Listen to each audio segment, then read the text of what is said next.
Está começando mais um Acredite Se Quiser, Arquivo Fenômeno. E nesse programa nós vamos falar de um caso ocorrido em 68, em Joinville, na antiga Vila Balmer, onde um objeto pousou e dele desceram, como é que eu posso dizer? Bom, eu vou deixar o Jackson, que está aqui comigo, contar, e não vou dar spoiler pra você do que desceu, porque acho que é a primeira vez que eu vou escutar desse tipo de relato aqui no Arquivo Fenômeno. Então, boa noite, senhor Jackson. Seja bem-vindo. Boa noite, senhor PH. Obrigado.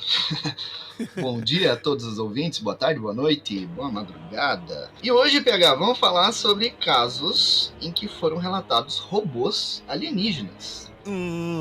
Robôs é a primeira vez que a gente tá falando, hein? E a gente vai falar sobre esse caso, mas a gente vai fazer link com mais alguns casos, ou que se assemelham com esse, ou que foi relatado robôs também, né? A gente não vai aprofundar muito, mas a gente vai citar esses outros casos assim, só pra ter uma ideia de como são esses casos. Positivo e operante. Depois da vinheta, nós vamos conhecer nossos aliens robóticos.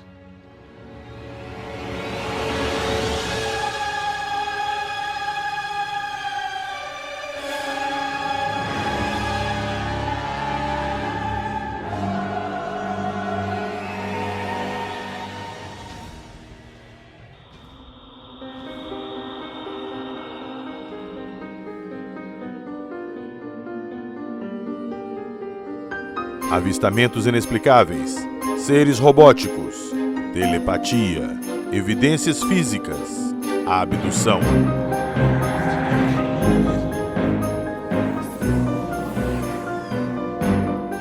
Acredite se quiser.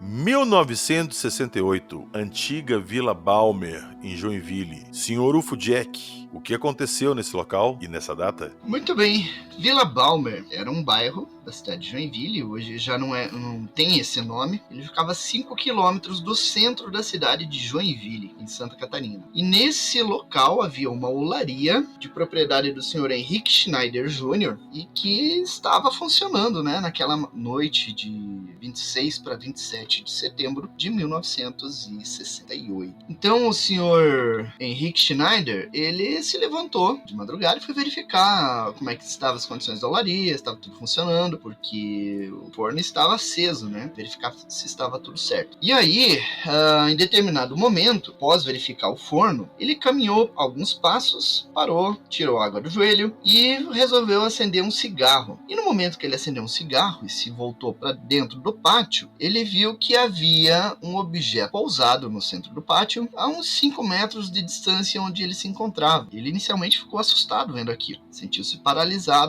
e não conseguia se mexer. Esse objeto, ele era como um funil, né? Aquela base mais larga e o topo mais estreito. Tinha em torno de 4 metros de altura por 2,5 metros de diâmetro na parte de baixo e ela estava apoiada em um tripé, uns 80 centímetros acima do solo, mais ou menos, segundo os cálculos da testemunha. Na parte de baixo do objeto havia uma luz que iluminava o chão. Se você acompanhou nossos programas anteriores, você vai lembrar do caso Delfos, que o objeto também iluminava o chão e acabou esterilizando o solo abaixo, né, onde o objeto pairou. É o mesmo caso aqui. Havia aquela luz iluminando o solo abaixo do objeto. E aí, olhando aquele objeto, ele viu que havia uma entrada retangular na lateral do objeto e dali havia uma espécie de esteira que estava descendo ao solo. Ela não chegava a tocar o solo, mas ela ficou muito próximo, rente ao solo. E ele percebeu que por essa esteira havia algo como um vulto que foi descendo. E logo atrás veio um segundo vulto. E esses vultos tinham um aspecto, digamos, humanoide, segundo o relato da testemunha, uma forma meio retangular, meio triangular, que tinha aproximadamente 1,50 m de altura e aproximadamente 50 centímetros de largura. Era quase um caixote. Mais ou menos isso. A parte de baixo mais larga e a parte de cima mais estreita, né? E elas vinham descendo por essa esteira.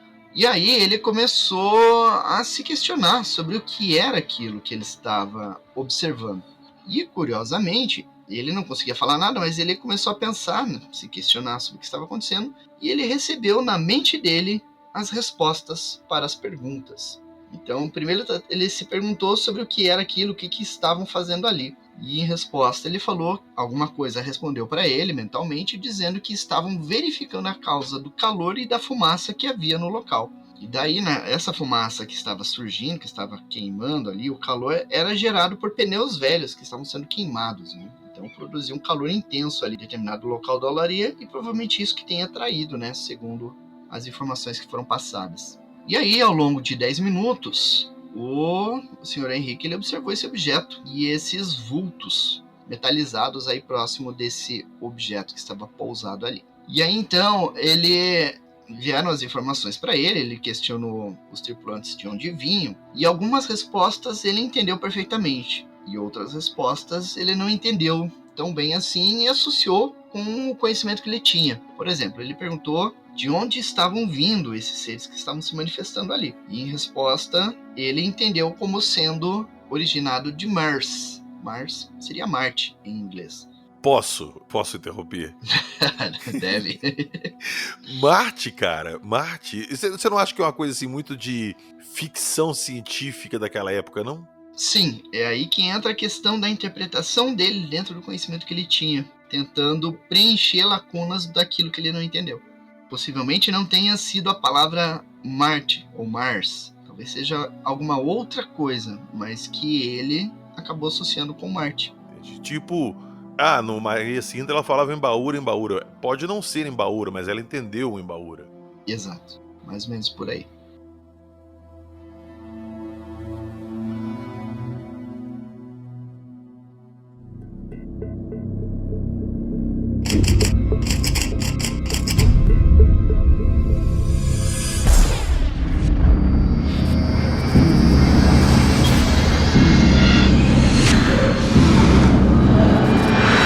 Você está ouvindo o Arquivo Fenômeno.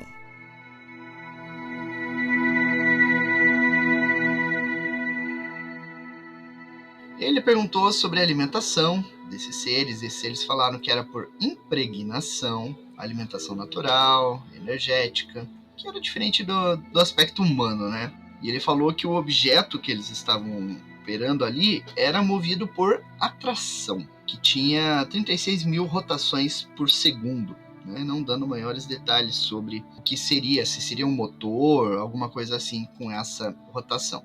É mais ou menos que nem o caso do Arlindo Gabriel. O Arlindo Gabriel também ele conversou com os tripulantes do objeto que passaram muitas informações para ele, mas a maioria do que foi passado, a maioria das informações, ele não soube interpretar, não soube entender e acabou se perdendo, né, de alguma forma. Sim, a gente tá falando de um pessoal que trabalhava numa olaria. Olaria é onde se faz aqueles potes de barro, pratos, esse tipo de coisa, né? Isso. Então se deduz que sejam pessoas humildes, pessoas simples. E esse tipo de conhecimento de rotações, gravitacional, eu venho de tal...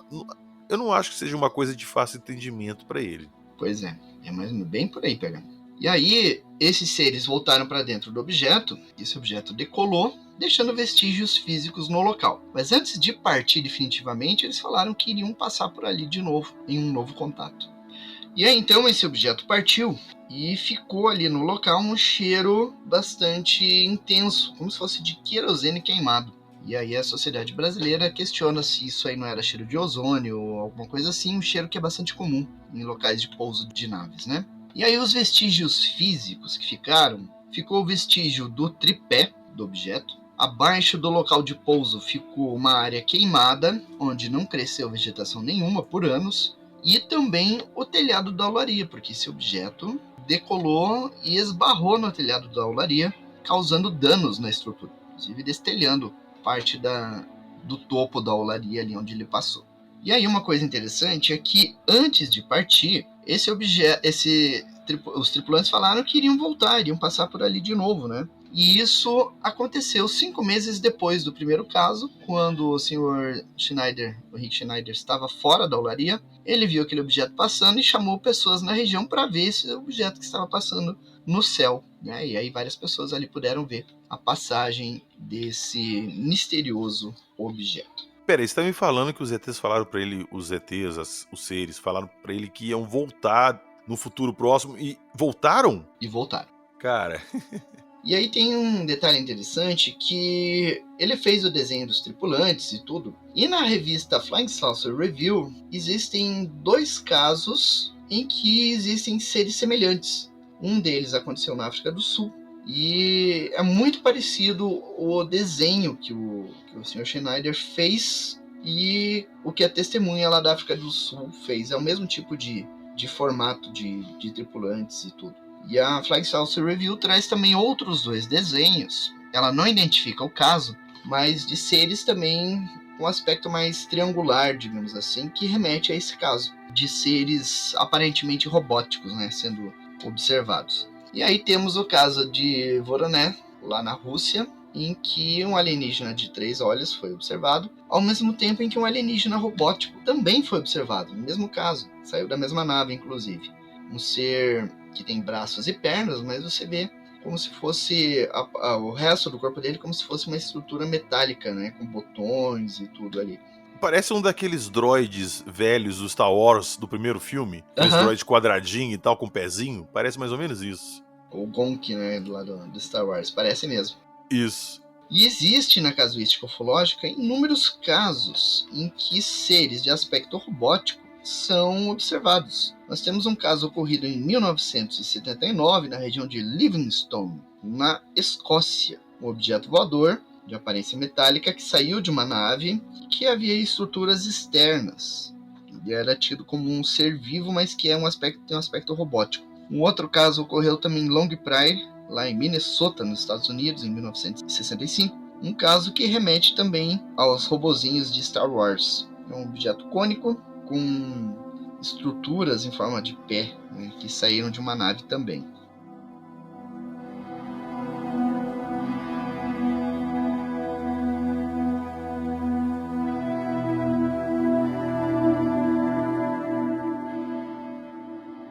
Existe também um outro caso ocorrido nos Estados Unidos, na região de Old Saybrook, em Connecticut, nos Estados Unidos, em que temos alienígenas com o mesmo aspecto básico observado aí nesse caso de Joinville, em que a base é mais larga e a parte superior é mais estreita. A diferença é que nesse caso dos Estados Unidos existe uma esfera na parte superior e uma espécie de braço que se projeta, né, dessa estranha criatura. Temos também um caso bastante interessante ocorrido no Rio de Janeiro, na região do bairro Paciência, em 15 de setembro de 1977, que envolveu um motorista de ônibus chamado Antônio Bogado Larrubia, e que foi relatado, ele observou seres unipedais, ou seja, seriam seres com um pé só. Se é que a gente pode chamar de pé aquela estrutura, né, que mantém o tripulante. Tá, mas vem cá, um pé só, ele anda como? Igual um Saci Pererê? Não, ele simplesmente desliza. Ah, tá, então seria um suporte com tipo uma esteirinha ali, uma coisa assim. Isso. O pé dele, dessa criatura, é como se fosse um... Como é que eu posso descrever isso? É como se fosse um... Meu Deus, como é que eu descrevo isso? Uma base com rodinha. Um carrinho embaixo de uma base. Não, ele não tem rodinha. É como se fosse um prato. Tipo meio flutuando? Um prato invertido é o pé dele. É como se ele meio que flutuasse, mas ele encosta no chão, entendeu? É um dos seres mais exóticos que eu já vi relatado na ufologia. Porque você tem essa estrutura, que seria o suporte do tripulante. Aí você tem o corpo é como se fosse uma coxinha, algo arredondado, com um cinto. E ao redor, no que seria a cintura desses tripulantes, você tem algo como se fosse seringas. A testemunha descreveu como seringas, acopladas numa espécie de cinto. Tem alguma imagem ilustrativa que alguém fez desse ser? Tem. Lá no Fenômeno tem várias imagens descrevendo esses tripulantes. Você encontra esse caso no Fenômeno descrito como o caso Paciência. Se você olhar esse tripulante, você vai ver que nos braços é como se fosse um grande tentáculo. Então são 2 tentáculos, né, digamos. Ele não tem mãos, ele só tem aquela projeção como se fosse um tentáculo. E o que seria a cabeça é como se fosse uma bola de futebol americano com uma espécie de anel ao redor onde ficariam os olhos. E uma antena na parte superior. Eu tô vendo a imagem dos seres aqui. Sabe o que à primeira vista, o que me parece? Alguém pegou um parafuso gigante e colocou um frango assado depenado em cima, assim. É. Cara... Surreal, né? Surreal essa criatura. Não, total. Eu nunca vi um alien tão bizarro assim. E aí o curioso é que a testemunha teve essa abdução, ela foi abduzida por essas criaturas e ela voltou com efeitos fisiológicos. E isso chegou aos jornais, né? Os jornais do Rio de Janeiro divulgaram o fato. Naquela época era comum, se vocês assistiram o episódio da barragem do funil que a gente postou recentemente, a gente comentou que naquela época era comum que jornalistas ficassem na porta dos hospitais para pegar os casos mais legais para divulgar no jornal no dia seguinte. E assim eles ficaram sabendo do caso da barragem do funil e do caso de Paciência. No caso de Paciência, a testemunha, o motorista de ônibus ali, ele teve essa experiência e ele apresentou vestígios fisiológicos decorrentes do contato dele. Tipo, que marca? Ele teve febre, teve diarreia, mal-estar, uma série de efeitos no organismo dele decorrentes desse avistamento, desse contato que ele teve, né, dessa abdução. Tô vendo as imagens aqui no fenômeno desse caso. É muito bizarro, cara. É muito... Saca? Parece um sonho ruim, sabe? Aquele sonho ruim que você acorda e fala assim, nossa, o que é isso que sonhei? Nem você sabe explicar? Isso. Pois é.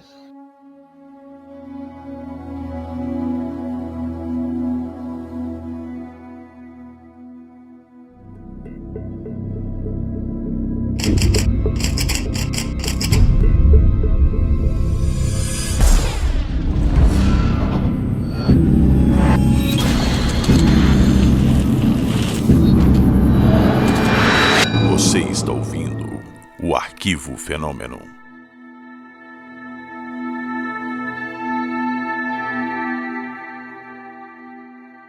E o interessante é que daí nessa abdução que ele teve, o local onde ele foi levado era extremamente silencioso, porque em dado momento ele conseguiu fazer barulho e esse barulho aparentemente afetava os alienígenas. Inclusive, o grito que ele deu de pavor desses tripulantes chegou a derrubar eles, né? Então é algo assim surreal, né? Olha só, você nunca para de me surpreender. Eu nunca tinha escutado nenhum caso com essa casuística. Cara, o som atingia eles. O som gerou um efeito físico, derrubando os alienígenas, né? Jogando eles no chão, como se fosse uma onda de choque. O simples grito, né? E aí, quando eles se recuperaram, se levantaram, eles fizeram alguma coisa que daí a testemunha não conseguia gritar mais. Caramba, velho. Imagina, você grita e o bicho reage, cai.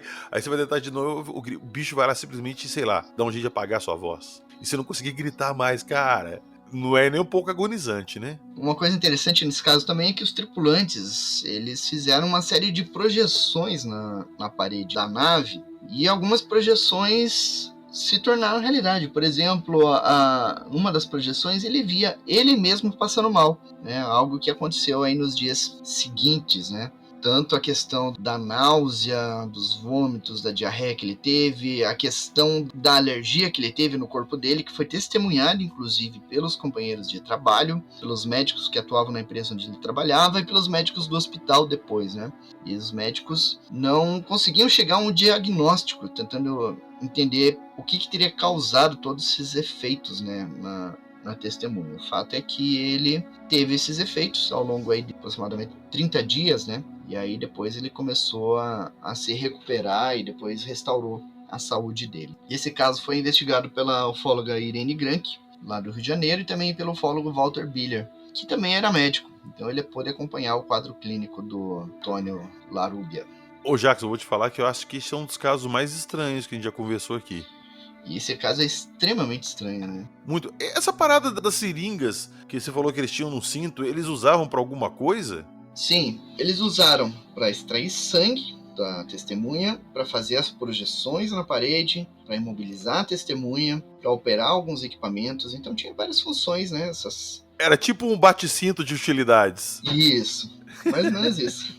Caramba, velho. Veja, esse caso, ele tem tudo de diferente, assim, de qualquer caso que eu já escutei, sério. E eu vou te falar que eu já tinha ouvido falar do caso Paciência de nome, eu nunca tinha me aprofundado no caso. E eu tô chocado com a descrição, com essas paradas aqui que você falou, sério. Muito bizarro. Todo mundo tá escutando a gente, vale a pena dar uma chegada lá no Fenômeno e conferir essa matéria que o Jackson fez, que tá simplesmente fantástica.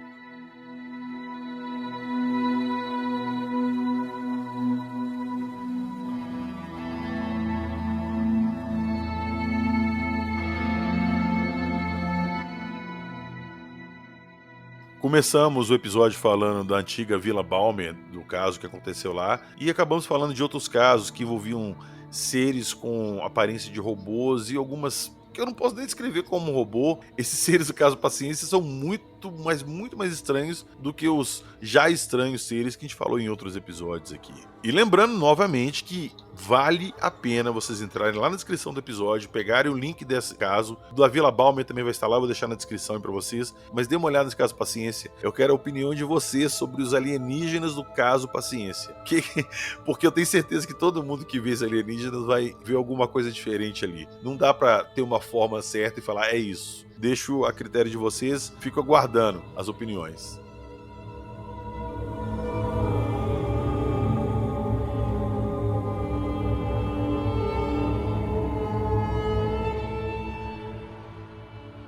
E lembrando a todos que tudo que nós falamos aqui vai estar na descrição do episódio, os links e tudo mais. E lá também tem um link do nosso Apoia-se. Quem puder entrar lá, dar uma força pra gente no nosso Apoia-se, entra também no nosso grupo do WhatsApp, eu, Jackson, Ribas. Tem uma galera lá pra trocar ideias sobre o assunto, vai ser super bem-vindo. E lá também tem o link do Portal Fenômeno, do Apoia-se do Portal Fenômeno, 100 GB de material lá e provavelmente daqui a um tempo não vai ser 100 mais, vai ser mais do que isso. Jackson com sua pesquisa praticamente que diária ali, sempre aumentando o acervo. Então quem puder, dá uma forcinha lá também. E já que eu tô pedindo aqui, já vou pedir mais uma coisa. E já que eu tô pedindo isso, vou pedir mais um favorzinho para vocês avaliarem a gente lá no Spotify. Ajuda a gente a crescer ali na plataforma e ter mais alcance. Então é isso, me despeço de todos vocês. E senhor UFO Jack, eu espero alguma coisa bem chocante na semana que vem, porque você tá vindo numa linha crescente aí de explosão de cabeça que tá complicado. Então se prepare, eu não aceito nada mais, nada menos que cabeça explodindo semana que vem. Cabeças explodindo é a minha especialidade. Aí sim, hein? Aí sim, assim que a gente gosta. Então é isso, nos vemos na semana que vem com explosões de cabeça. Acredite, se quiser.